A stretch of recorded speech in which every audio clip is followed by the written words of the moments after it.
Gente, quanto tempo! Feliz ano novo, sejam bem-vindos de volta aos vídeos. Esse aqui é um vlog, tá? Não se assustem, porque vai ter partes que são do final do ano passado, do final de 2024. Inclusive eu fui pra praia no meu recesso de fim de ano da empresa, então vai ter vários takes da praia. Vai ter eu já em 2025 falando de algumas leituras, mostrando alguns livros. Então, assim, vai ter idas e voltas, né, do presente pro passado, mas era só pra juntar então essas coisas que eu tinha gravado e não tinha conseguido dar conta de colocar num vlog.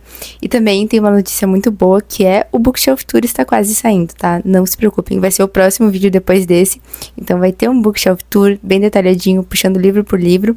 E é isso, né? Vão me contando aí nos comentários o que vocês gostam. Eu também ia contar que eu ando postando bastante lá no TikTok, então vocês podem dar uma olhadinha se quiserem ver alguns vlogs assim de rotina, mostrando também coisas que eu faço em casa, porque aqui eu gosto de manter os meus vlogs assim como um lugar sagrado para mostrar os livros, falar de leitura, das coisas de papelaria. Então é isso. Fiquem muito à vontade, sejam bem-vindos, que seja um ótimo ano para todos nós e espero que vocês gostem. Bom, eu trouxe aqui o meu caderninho com as minhas leituras de 2024, foram no total 33 livros. Eu não compartilho absolutamente tudo que eu leio, tá? Até porque tem alguns livros que eu leio por algum motivo muito específico e que eu não gostei ou que eu não recomendo, então eu não vou divulgar, tá? Mas o último que eu finalizei, que eu não me lembro se eu contei no vlog passado, eu acho que não, é que eu terminei o Greek Tragedy, Themes and Contexts, da Laura Swift, que eu tava lendo para a disciplina de literatura grega, né? Então foi finalizado. E aí eu queria mostrar para vocês quais foram as leituras que eu trouxe desde o final do ano passado para esse ano. A começar pelo Paraíso, que é a última parte da Divina Comédia, do Dante Alighieri. Eu ainda não cheguei na metade, e eu tô na página 79, se eu não me engano. E eu preciso admitir para vocês que realmente saudades do inferno, porque gente, Paraíso é muito mais chato, assim. Eu, óbvio, não diminuo a grandeza do Dante de forma alguma. Inclusive, ele continua citando, né, deuses da mitologia grega e com os nomes latinos, romanos, né, enfim. Por exemplo, ele fala aqui numa parte: conduz-me, Apolo, e Minerva me inspira, e 9 musas indicam-me o rumo. Tipo assim, ele continua perfeito, maravilhoso, só que os personagens, né, as personalidades famosas que aparecem aqui no Paraíso não me interessam tanto assim, tá? Aí eu vou mostrar pra vocês depois, tem uma parte que ele menciona a Efigênia, o sacrifício da Efigênia, que tem tudo a ver com Agamenon, que era o tema lá do meu trabalho de literatura grega, mas enfim. Tem sido uma leitura meio chatinha, assim, não vou negar. Eu tô lendo antes de dormir, então eu sempre vou pegar, e eu já tô com um pouquinho de sono. Eu aguento ler um canto por dia no máximo, às vezes eu leio uma página por dia. Mas enfim, devagar e sempre, né? Em algum momento eu termino e eu quero ter essa experiência de ter lido a Divina Comédia inteira. Mas eu já adianto que com certeza o Inferno foi meu preferido e Purgatório e Paraíso não vão chegar perto disso.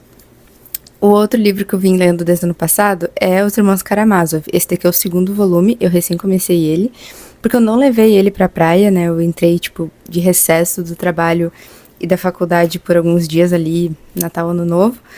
As minhas férias do trabalho, aliás, começaram um pouquinho antes, porque eu já tinha feito um ano de empresa, então eu pude tirar férias. E nessas minhas férias da empresa, eu aproveitei para terminar meu trabalho da faculdade e eu acabei pausando, né, a leitura dos Irmãos Karamazov. Como eu falei para vocês, eu tô levando muito na boa, é muito gostoso de ler esse livro. Eu amo a escrita do Dostoiévski, então assim, ó, não tem problema, eu vou lendo devagarinho. Sempre que eu pego pra ler, eu lembro de tudo, sabe? Não tem me atrapalhado o fato de estar demorando mais, assim, com essa leitura. Claro que eu queria não ter que trabalhar, não ter nada pra fazer, poder ficar lendo o dia inteiro, claro que sim, mas dessa não é a vida, né? Aí, eu coloquei em prática uma leitura que tava assim, ó, desde 2022, tá? Aqui nas minhas estantes, que eu tô louca pra ler há muito tempo, que é Contra a Interpretação, da Susan Sontag. Não sei se vocês lembram quando eu mostrei vários livros que eu queria ler, tipo, o quanto antes possível. Esse aqui era um deles, estava na minha fila, e eu finalmente peguei. Tô lendo o primeiro ensaio aqui, que é Contra a Interpretação, e é muito legal porque conversa com alguns textos que eu tô lendo pra bolsa de iniciação científica. Não exatamente conversa, mas na minha cabeça sim, porque eu gosto muito da questão de pensar a tradução, tipo assim, ó, zero embasamento teórico, tá? Isso é totalmente o que eu sinto, assim, sobre isso, porque eu não sei se vocês já assistiram Nostalgia, do Tarkovsky, é um dos meus filmes preferidos, que eu assisti, sei lá, com 16 anos, eu acho, 17, não sei. E tem uma fala que é assim, a poesia é intraduzível, assim como toda a arte. E eu não sei se eu já falei sobre essa frase aqui pra vocês, mas eu amo essa ideia. E não é tipo, ai, não, se não tem como traduzir, então não teria como ler. Não é nesse sentido. Até porque, por exemplo, a Divina Comédia foi traduzida maravilhosamente aqui. Os Irmãos Karamazov também, se não fosse a tradução, eu não poderia ler esses livros. Não é a tradução nesse sentido. Eu acho que isso tem muito a ver com aquela ideia, assim, da interpretação. O que o autor, ou a autora, ou o artista pensou quando fez a obra, né? Quando criou, quando escreveu, quando pintou, quando desenhou, esculpiu, enfim. O que nós, como observadores, vemos, o que a gente entende, né? O que a gente interpreta. E aí a Susan tá contra a interpretação aqui. Enfim, não vou entrar nesse ponto agora. Mas como eu tô estudando recepção pra bolsa, e é um assunto novo, assim, pra mim, eu não sei se vocês são... Se vocês são da área de letras, vocês provavelmente sabem disso muito melhor do que eu. Mas pensando em recepção, pensando em como a gente recebe, né, essas obras, tanto da antiguidade quanto obras recentes e obras de arte. E aí a Susan fala que, primeiro, só voltando ali pro filme do Tarkovsky, Nostalgia, quando ela fala que a poesia é intraduzível, pra mim é nesse sentido de que o teu entendimento nunca vai ser igual a pessoa que tá do teu lado ou a pessoa que leu em outra época. Nunca vai se traduzir exatamente o que a pessoa estava pensando quando ela criou aquilo, ou o que tu entende daquilo, até porque a cada releitura de livros tu vai entender coisas diferentes, né? Tu vai receber coisas diferentes, tu vai interpretar coisas diferentes, dependendo da tua cabeça, dependendo das tuas referências. Eu acho isso muito legal. E aí a Susan fala aqui, ó: o que o excesso de ênfase na ideia de conteúdo acarreta é o perpétuo e sempre inconcluso projeto de interpretação, e é o hábito de abordar as obras de arte a fim de interpretá-las que reciprocamente sustenta a fantasia de que de fato exista algo que seja o conteúdo de uma obra de arte. Claro que não me refiro à interpretação em seu sentido mais amplo, o sentido em que Nietzsche diz corretamente: não existem fatos, apenas interpretações.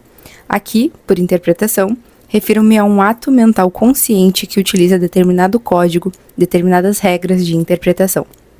Aplicada à arte, a interpretação significa retirar um conjunto de elementos, X, Y, Z e assim por diante, da obra como um todo.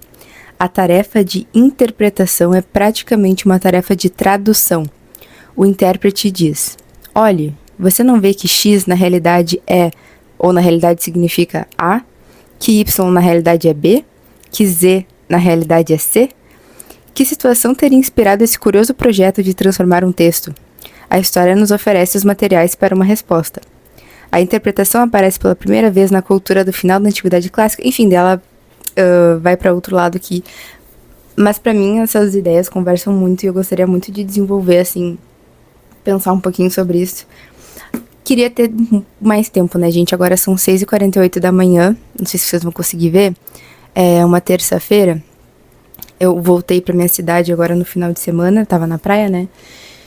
E... enfim, né? Já tô trabalhando normal. E o que acontece? Como eu fiz um ano de empresa agora em finalzinho ali de dezembro, metade de dezembro, na verdade, eu já podia tirar férias, né? Eu só tirei 5 dias ali no final do ano. Na verdade, período de descanso, né? Porque eu sou PJ, eu sou MEI.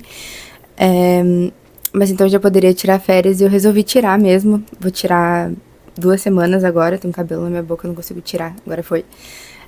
Eu vou tirar então 2 semaninhas. E tem muitas ideias, tem muitas coisas que eu quero fazer, muitos planejamentos. Eu tenho várias formaturas também esse mês, então eu tô animada, acho que vai ser legal. E eu tô muito feliz com essa pilha de leituras, eu acho que são livros maravilhosos, assim, com certeza eu tô saindo outra pessoa dessas leituras, porque ler Susan Sontag pra mim é sempre uma experiência transformadora. Ela é uma das minhas autoras preferidas, que eu conheci lá em 2021 e tava com muita saudade de ler obras dela. Mas enfim, vou deixar vocês descansarem um pouco da minha voz agora.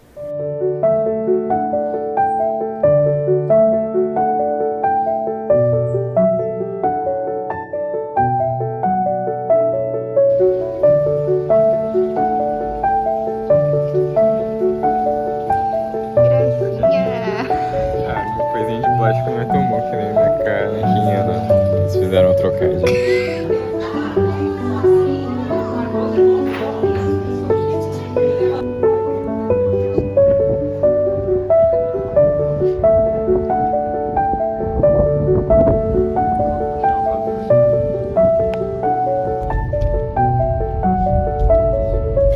Já rolou aquele momento em que as minhas leituras se conversam, né? Esse aqui é o Paraíso, que é a terceira parte da Divina Comédia. Eu li bem pouquinho, separei alguns trechinhos depois pra ler com vocês, enfim, comentar. Mas o que eu queria mostrar agora é que ontem eu tava lendo antes de dormir, e aí vem um exemplo aqui da vileza que podeis ver no dos gregos maioral, que Ifigênia chorar fez sua beleza, e os nécios fez, e os sábios comover, que ouviram comentar tal inteireza. Pra quem não entendeu, daí a gente vai aqui na parte das notas, né? Tá ali, ó, Agamenon, o rei grego, que em voto semelhante ofereceu o que de mais belo existisse em toda a Grécia, e foi sua filha Ifigênia. Justamente, esse assunto aqui, né, do sacrifício de Ifigênia, deságua numa das peças que eu li para a disciplina de literatura grega, que foi Agamenon, né, aqui da Oresteia, que eu já falei bastante para vocês, né, nos últimos vídeos em que eu tava lendo e contei os argumentos, inclusive contei para vocês, né, da linhagem aqui. O Agamenon acabou sacrificando a Ifigênia para eles conseguirem dar sequência, né, à luta na Guerra de Troia. E isso aqui é a Oresteia, né? São as 3 peças, Agamenon, Coéforas e Eumênides. E eu quero fazer meu trabalho final de literatura grega sobre a Oresteia. Então eu só queria comentar essa coincidência, porque realmente a Divina Comédia traz muitas referências à literatura greco-latina, mas realmente eu não estou amando Paraíso, não. O Inferno foi muito mais legal, o Purgatório foi mais sofrido de passar. E o Paraíso, tipo, alguém comentou, eu acho, no meu último vídeo. Não, foi em algum post que eu fiz, alguém comentou que parece que aqui o Dante só tava babando ovo pra não ter problema com a igreja. Mas, enfim, era só pra mostrar essa parte pra vocês. Tá, gente, eu tenho muitos livros pra mostrar pra vocês. Eu vou tentar ser breve, tá? Meu Deus, tremeu tudo. Primeiro que eu tinha comprado uns livros que eu não sei se eu mostrei, tá? Então vocês relevem, porque eu pesquisei ali rapidinho no meu canal e não achei. Mas eu andei comprando O Mundo de Homero, do Vidal Naquet, que é um dos autores, assim, que eu já tinha lido algumas coisas. Esse livro é bem legal, eu já tinha começado a ler uma vez na biblioteca da faculdade e não continuei, enfim. Aí eu acabei comprando, eu quero ler em algum momento, não sei quando é que vai dar tempo pra ler. Também comprei Como se faz uma tese, do Humberto Eco, porque eu tô pensando... Peraí, só pra vocês verem melhor a capa. Porque eu tô pensando em entrar no mestrado em breve, enfim, e eu sei que esse livro já tá desatualizado. Ignorem que minha cama não está feita, tá? Vai dar 7 horas da manhã daqui a pouquinho, daí eu faço a cama, tá? Eu prometo. Mas o próximo é Mito e Tragédia na Grécia Antiga. Esse aqui tem os volumes 1 e 2. É tanto do Vidal Naquet quanto do Vernant, que são autores... O Pierre Vidal Naquet, aquele que eu acabei de mostrar, do Mundo de Homero. E o Vernant, que escreveu A Morte nos Olhos. Eu acho que é esse outro que eu li dele. Eu tô procurando ali nas minhas estantes. A Morte nos Olhos, que eu gostei bastante. E eu comecei a ler também pro meu trabalho de literatura grega, só que não deu tempo, assim... Gente, sério, se a vida fosse só ler livros, eu ia ser tão feliz. Mas não deu tempo, eu tive que terminar meu trabalho e não pude dar continuidade àquela leitura, mas eu quero ler em algum momento, né? Então eu comprei. Daí eu recebi da editora Contexto estes 2 livros que eu escolhi, né? Primeiro, esse daqui fala da Primeira Guerra Mundial, história completa, do Lawrence Sondhaus, não sei se é assim que fala o nome dele. É um livro bem gordinho e eu nunca li nada de fôlego, assim, sobre a Primeira Guerra Mundial, então eu acho que é um livro importante de se ter, né? Eu confio muito no Contexto. Então esse daqui agora tá na minha biblioteca quando eu precisar estudar sobre a Primeira Guerra, né? E o segundo livro que eu escolhi esse mês foi O Cérebro no Mundo Digital. Na verdade, foi em dezembro, né? Esses livros são de dezembro. Esse daqui é da Marianne Wolf, e quem indicou foi a Renata, do Em Paradiso, lá no Instagram. E eu fiquei muito curiosa pra ler, porque, pelo visto, a autora estuda isso, né? E ela vai falar sobre o que acontece, né, na nossa cabeça, e essa agora geração que tá muito viciada em livros curtos, a questão, talvez, da dopamina, não sei se ela vai falar sobre isso aqui. Mas, enfim, vai falar sobre tecnologia, como tá a nossa vida agora vinculada ao digital e como é que o nosso cérebro responde a isso, né? Ou não. Então, também é algo que eu tô bem curiosa para ler. Aqui eu tenho um recebido da Companhia das Letras, que é Mata Doce, da Luciane Aparecida. Eu vou ler para vocês a premissa aqui, porque parece muito, muito legal. Acho que é o tipo de livro que eu curto. Me lembrou um pouco Torturado, não sei se é parecido de alguma forma. Mas Mata Doce é uma história de fantasmas, ou antes, daquilo e daqueles que persistem em nós. Ou o contrário, uma história sobre a vida em toda a sua brutal oficina. Mata Doce é também lugar de mulheres valentes, obstinadas, capazes de escrever sua própria história, a revelia dos velhos donos do poder. Com uma prosa magnética, Luciane Aparecida dá vida a grandes personagens, aí cita personagens, e escreve um romance sobre esse Brasil simultaneamente amoroso e violento. Um Brasil que vai de Úrsula, de Maria Firmina dos Reis, a cartas datilografadas para destinatários que nunca as receberão. Mata Doce é um romance, mas também é um acontecimento. Então, assim, isso aqui quem falou foi a Micheline Verunski. E eu fiquei com muita vontade de ler, assim, eu queria ter tempo de ler absolutamente todos os livros ao mesmo tempo. E eu ainda tenho mais livros pra mostrar pra vocês que chegaram das editoras. Além de mostrar essa banoffee bem bonitinha pra vocês, eu também tenho alguns registros aí da festa de final de ano da empresa. A gente foi pra Quinta da Estância, que fica aqui perto de Porto Alegre. Eu não me lembro se fica em Viamão exatamente. Mas esses bichinhos todos, eles não podem voltar, né, pra natureza. Então eles ficam em cuidados, né, enfim, só explicando essa parte. E aí tem registro de tudo que é mês. Tem coisa de novembro, tem coisa de dezembro. Eu achei muito legal esse dia que tava todo mundo na sala lendo junto.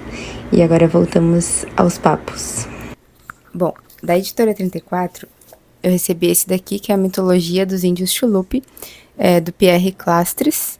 Não conhecia esse autor aqui, mas esse livro aqui antes nunca tinha sido publicado em português, e é fruto de um trabalho de campo realizado pelo autor no Chaco, Paraguai, em 1966, durante o qual recolheu um precioso conjunto de 73 mitos.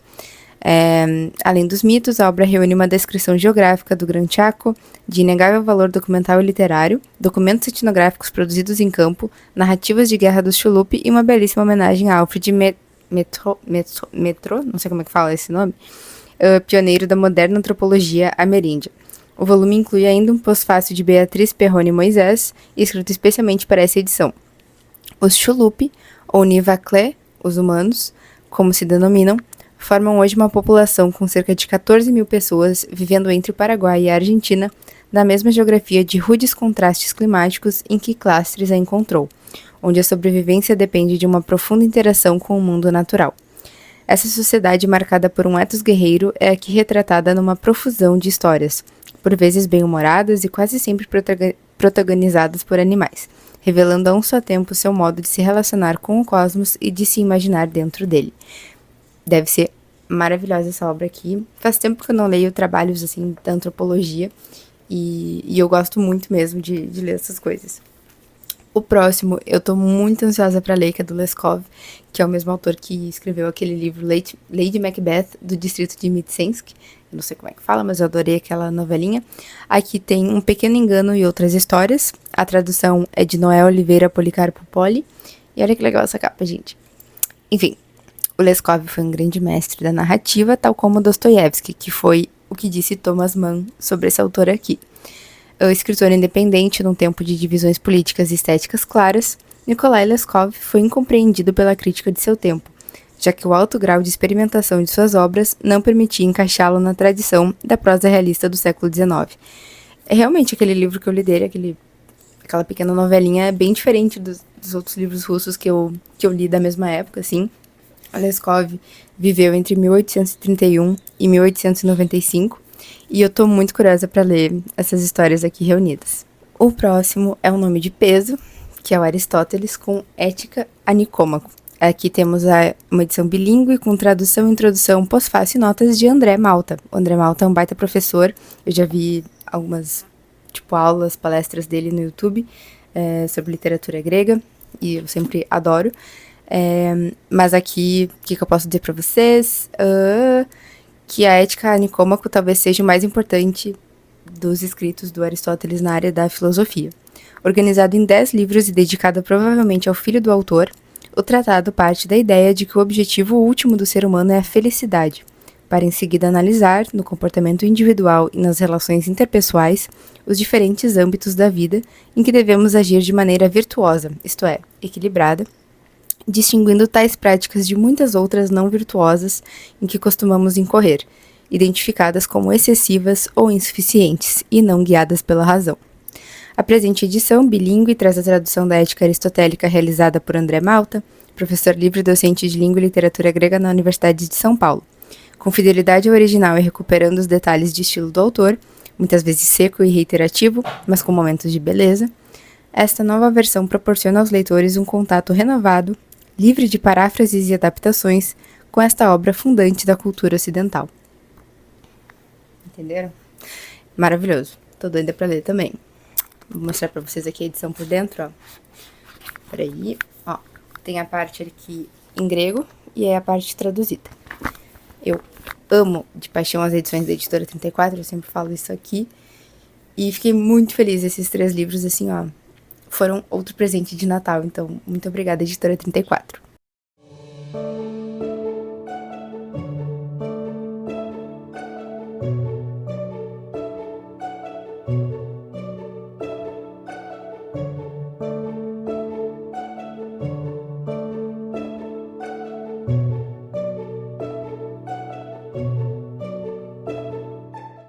Assim que eu entrei de férias do trabalho no dia 20 de dezembro, uma das primeiras coisas que eu queria fazer era isso. Tirar todos os meus livros, limpar todos eles, assim, um por um, limpar essas estantes. Olhem a podridão que tava aquilo ali, meu Deus. Esse ano eu realmente não tive condições de limpar com a frequência que eu gostaria essas estantes, então isso foi o que aconteceu. Mas chegou o momento, né? Chegou o momento, tirei essa craca e os livros em si eu passo um pano seco, a não ser que a capa seja muito empoeirada, mas assim, pano seco, e eu faço isso aí, ó, de limpar a parte de cima, a lombada, assim, o corte dele todo eu passo um paninho seco, e idealmente depois eu folheio cada um pra, né, dar uma respirada, sair um pouco do pó. Enfim, foi uma tarefa muito longa, eu não gravei tudo, mas aí eu reorganizei, no final ficou mais ou menos assim. Tentei mostrar bem com calma, assim, pra vocês verem. Como eu falei, eu já gravei o Bookshelf Tour, ele vem aí. Tô esperando ainda algumas coisas e eu consegui ter um tempinho pra editar melhor. Então, é isso aí. A bancada continua com livros vindo pra cima dela, porque não cabe mais tudo nas estantes. Inclusive, eu também ainda tenho alguns livros que ficam em outro cômodo da minha casa. Não ficam mais no meu quarto, porque realmente não cabe tudo. E também tem a minha segunda estante, né, que é essa outra, que aí eu ainda tava terminando de arrumar, né, vamos ignorar essa parte. A última coisa que eu gravei nesse dia aí foi eu orgulhosa mostrando o trabalho. Agora eu queria mostrar pra vocês o último livro que eu recebi em 2024 da editora Unesp, que é este tesouro aqui, que é o Guia Literário da Bíblia. Ele foi organizado pelo Robert Alter e Frank Kermode, não sei se é assim que fala. Eu tenho muita curiosidade de ler isso daqui, porque, como eu falei antes, né, quando eu falei da Divina Comédia, muitas das referências que a gente encontra em obras de arte, é só olhar para o Renascimento, quanta referência não tem ao que tá na Bíblia, né? E eu não tenho uma Bíblia, na verdade eu tinha, porque eu já fiz catequese, com 13 anos eu fiz catequese, mas eu não sei onde é que tá essa Bíblia, não. Queria comprar alguma que desse pra anotar, mas enfim, isso daqui eu acho que vai ser um... Meu Deus, é tri bonito. Olha só, peraí. Me distraí com essa página aqui, ó. Enfim, adorei. Eu acho que isso daqui vai ser um guia muito necessário pra me guiar nesse caminho mesmo, porque eu nunca prestei muita atenção, assim, nas histórias bíblicas. Eu já li uma que outra só, e eu conheço muito pouco.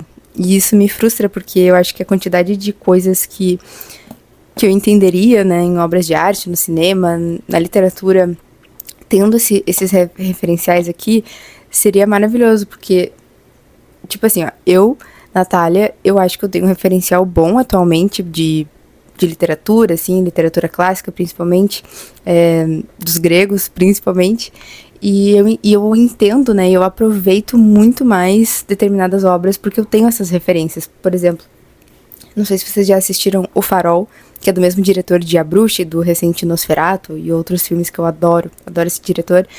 Em O Farol, ele faz referência direta a Prometeu, né, o mito do Prometeu, do fogo, e tem coisas que são cuspidas direto, assim, do mito. E eu lembro que eu assisti com alguns amigos e todo mundo ficou meio assim, tipo, ai, o que é isso? E eu fiquei tipo, gente, é Prometeu, sabe? Tipo, eu amei de paixão, porque talvez tendo esses referenciais, né, tendo esse, sei lá, esse leque de, eu ia dizer conhecimento, mas não é bem conhecimento, sei lá, conhecendo essas histórias, a gente consegue se conectar com elas de uma forma muito diferente, né? E eu acho que o mesmo vale pra Bíblia, né? Porque, sei lá, a nossa cultura ocidental é muito influenciada pelas histórias bíblicas, né? Pelo que muitos artistas e autores já criaram em cima da Bíblia também.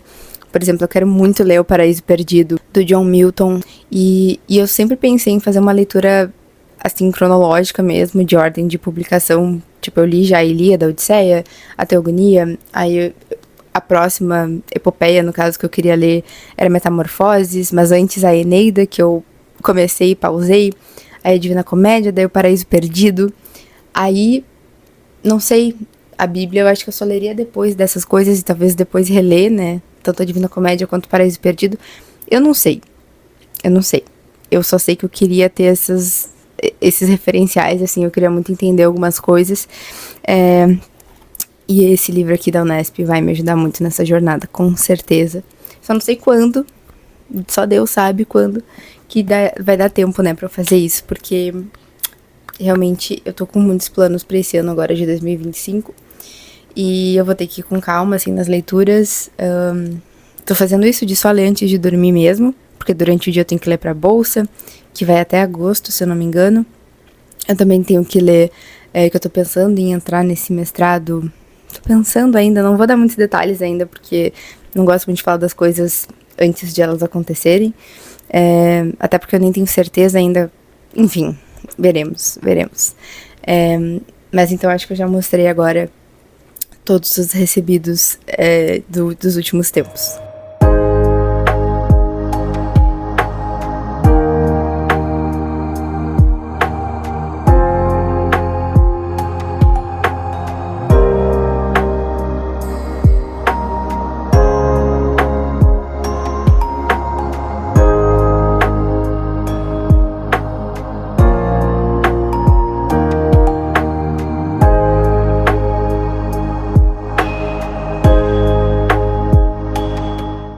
E agora eu vou mostrar pra vocês o que eu ganhei de Natal, porque eu ganhei dinheiro, na verdade, dos meus pais, eu resolvi comprar livros, porque, enfim, eu amo. E o primeiro livro que eu comprei, ele não tá aqui porque a minha irmã tá lendo, mas eu comprei o Outlive, que é um livro que eu tô super curiosa pra ler, e pelo visto ele sustenta uma tese que eu concordo, que é a questão do exercício físico, a importância disso pra tu prevenir vários tipos de doenças, e a questão de que, em vez de tu ficar correndo sempre atrás do prejuízo, tipo, quando tu já tá com algum problema cardiovascular, quando tu já tá com um problema tipo câncer, Alzheimer, problema, eu digo doenças, né?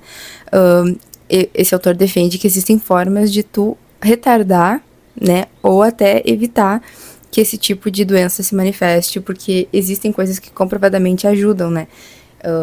O exercício físico sendo uma delas. E é um livro bem grandinho, quem tá lendo agora é minha irmã. Eu tô louca pra ler ele. Mas vou mostrar agora os outros que eu comprei, né, que eu ganhei de Natal. O Perigo de Estar Lúcida, da Rosa Monteiro, porque eu vi absolutamente todo mundo falando desse livro aqui, a premissa muito me interessa. Só que esses tempos a Bia, do Bia The Way Books, eu não sei se é assim o arroba dela, ela postou uma resenha que eu entendi muito assim o que ela falou, e eu fiquei um pouco com medo desse livro, porque não sei se é feita aqui uma defesa da, tipo assim, tu ter problemas mentais é o que te permite escrever. Eu não sei se é isso, tá? Mas eu fiquei com essa ideia, tipo, eu tenho um pouco de receio que haja uma romantização aqui de transtornos psicológicos e que isso só vai ser um bom artista se tu tiver... Enfim, eu não sei se é bem isso, tá? Fiquei com medo disso, espero que... Enfim, não sei. Não sei mais o que esperar dessa leitura, fiquei um pouquinho receosa, não vou negar. Mas eu ainda vou ler, tô bem curiosa pra conhecer a escrita da Rosa Monteiro. Aí eu comprei um livro que eu estou querendo há muitos anos, que eu já comecei a ler em PDF, que é Esculpir o Tempo, do Tarkovsky. Lembra que eu tava falando que um dos meus filmes preferidos da vida é Nostalgia, do Tarkovsky? Este mesmo aqui, esse diretor do cinema soviético. Eu gosto muito dos filmes dele, assim, acho que o meu preferido é O Espelho, atualmente. Mas também amo O Sacrifício. Eu prefiro 1000 vezes Solaris do que 2001, Odisseia no Espaço.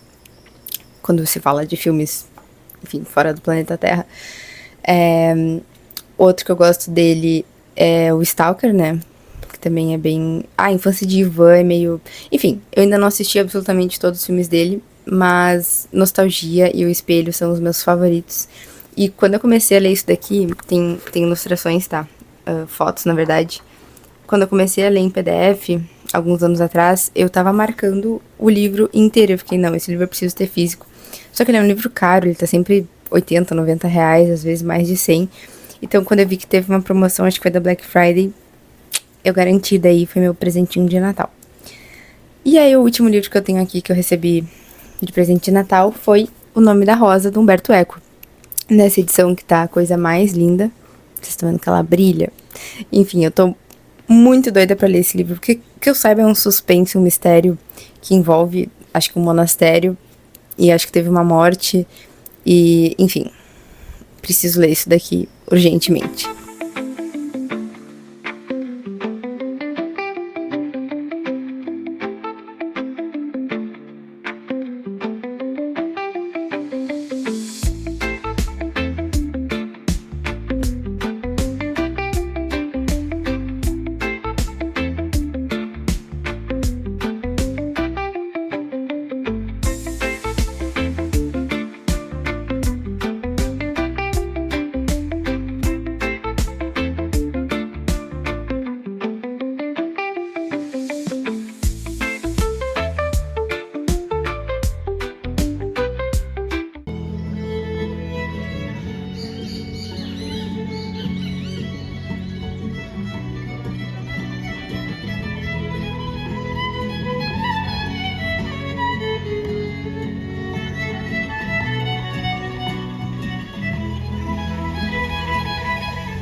Gente, eu queria mostrar um negócio que eu fiz, porque eu tava ficando doida de não saber como organizar minha vida pra esse ano e o que eu quero fazer. Enfim, e eu simplesmente fiz calendários. Usei esse calendário que era da Design de Lua, ela não vende mais, tá? Esses calendários eu não tenho como indicar pra vocês. Eu literalmente escrevi todos os meses do ano e coloquei os projetos nos quais eu quero focar em cada parte do ano, tá?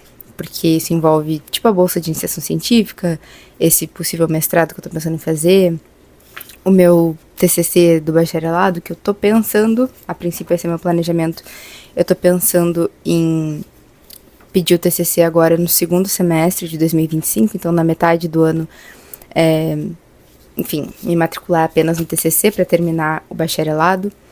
E, enfim, eu precisei sentar e, tipo, pensar o ano inteiro com base nos meus objetivos e coisas que eu ando pensando.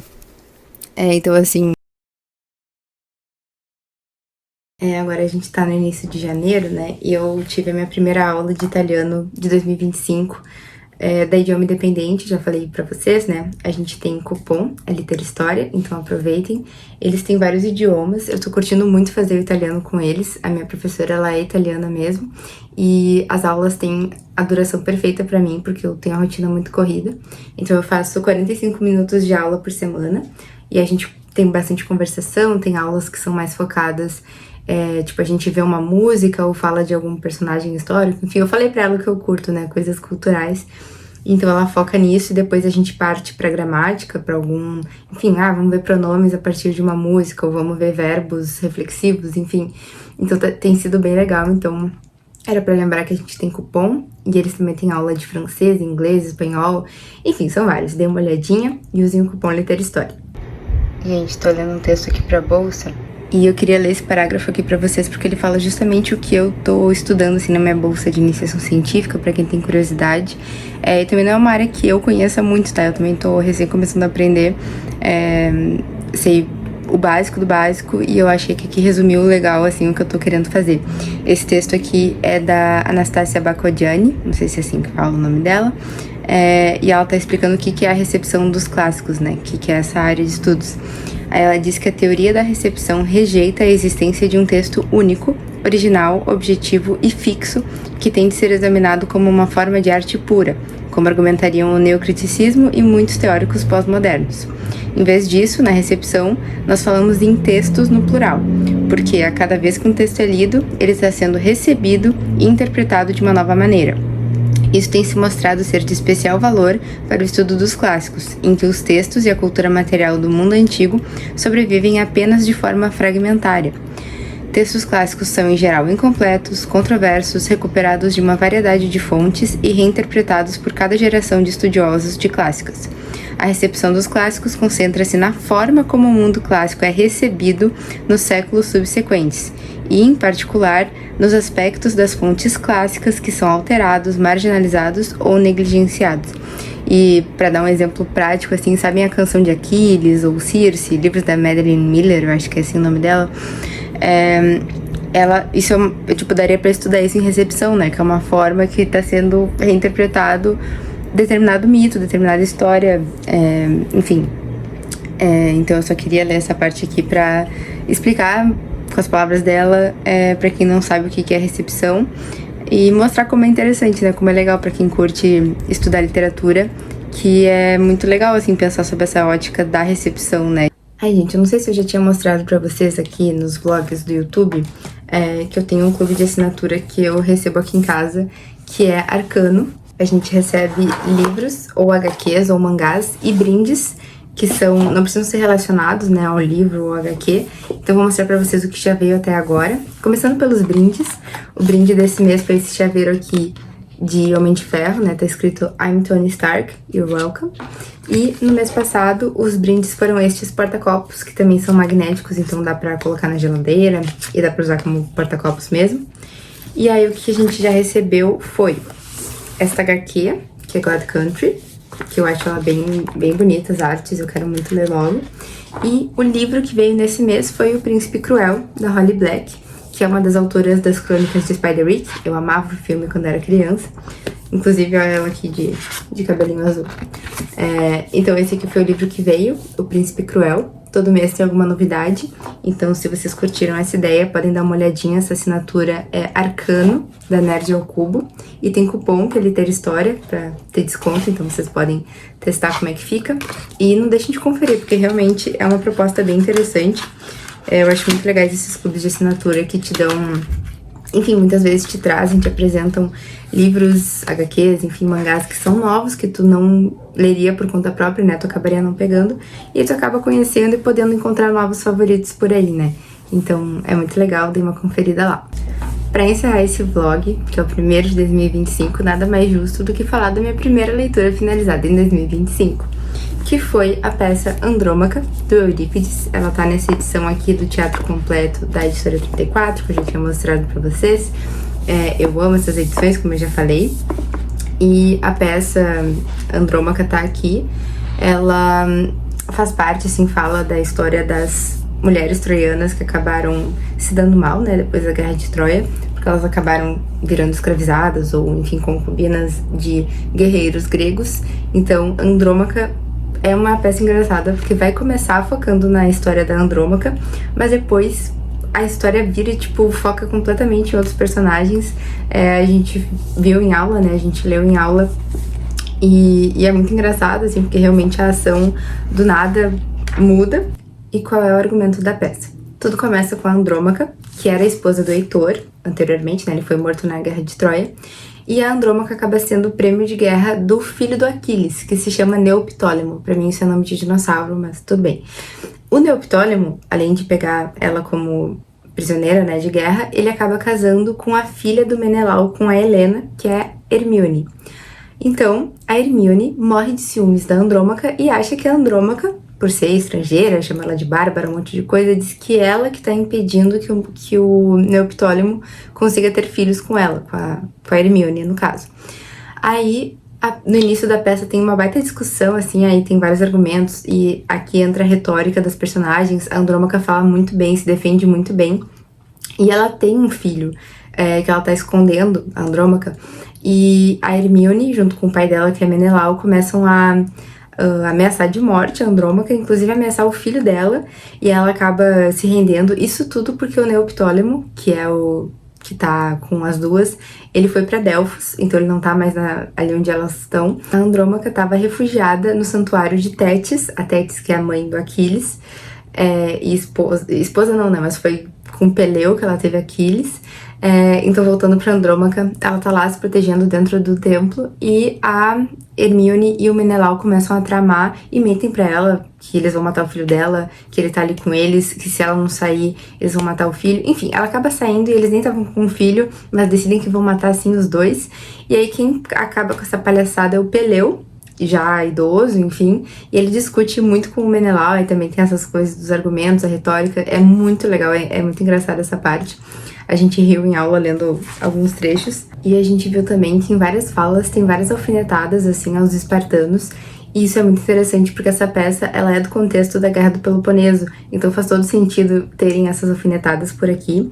E, assim, no meio da peça, do nada muda completamente, assim, o foco, porque antes o foco tava na Andrômaca, mas aí ela é salva pelo Peleu, e aí a gente nem vê mais ela, e aí o foco fica na Hermíone, que se arrepende de ter tramado a morte da Andrômaca, e aí ela tá querendo se matar, e quem chega é Orestes, lembram Orestes da Oresteia? Ele chega lá, e a Hermíone é prima dele, né, do Orestes, e ela devia ter sido prometida a ele, a Orestes, em casamento. Só que aí o Menelau desistiu de entregar ela a Orestes por causa de toda a bafafá que rolou na Oresteia, né? Teve um monte de coisa ali de crime sanguíneo, poderia, enfim, poluir a linhagem, enfim. Mas aí ele vai lá e ele tira a Hermíone desse sofrimento que ela tá, porque ela acha que o Neoptólemo vai castigar ela, vai matar ela. E aí ele consegue pegar ela, eles vão embora e, tipo, a Hermíone foge com o Orestes, então. Já a última parte da peça, então vocês estão entendendo que tem um monte de coisa, de várias histórias diferentes. No final da peça tá o Peleu. Não, esqueci uma parte. Gente, é o Orestes, ele quer se vingar do Neoptólemo. E ele convence as pessoas que estão lá no templo, porque o Neoptólemo tinha ido no templo de Apolo, e ele convence as pessoas a matarem o Neoptólemo. E com isso, Peleu, que é o pai de Aquiles, avô de Neoptólemo, fica desolado, porque mataram o descendente masculino dele. E ele tá lá todo triste, todo xoxo, todo ferrado. E chega Tétis, a deusa Tétis, com quem ele teve Aquiles, e vem dizer: não, fica tranquilo, para de sofrer aí, tu vai virar um imortal, imperecível, viverá entre os deuses, vai rever o teu filho, enfim. E aí ele fica feliz da vida e vai de bom grado. E a única pessoa que se deu mal nessa história, no fim, foi o Neoptólemo, que acabou morrendo, né? E o resto, tipo, cada uma fugiu pra um lado, né? Andrômaca e Hermíone. E o Peleu teve esse fim. Mas, enfim, foi uma leitura engraçada, assim, no mínimo. Diferente, eu achei. E dessa edição aqui, eu também já tinha lido Écuba, né? Então ainda falta eu ler Os Heráclidas e Hipólito pra finalizar essa edição, mas eu não vou conseguir ler agora, né? Só pra já não dar falsas esperanças, porque eu não vou conseguir ler agora. Muito obrigada por assistirem e até o próximo vídeo.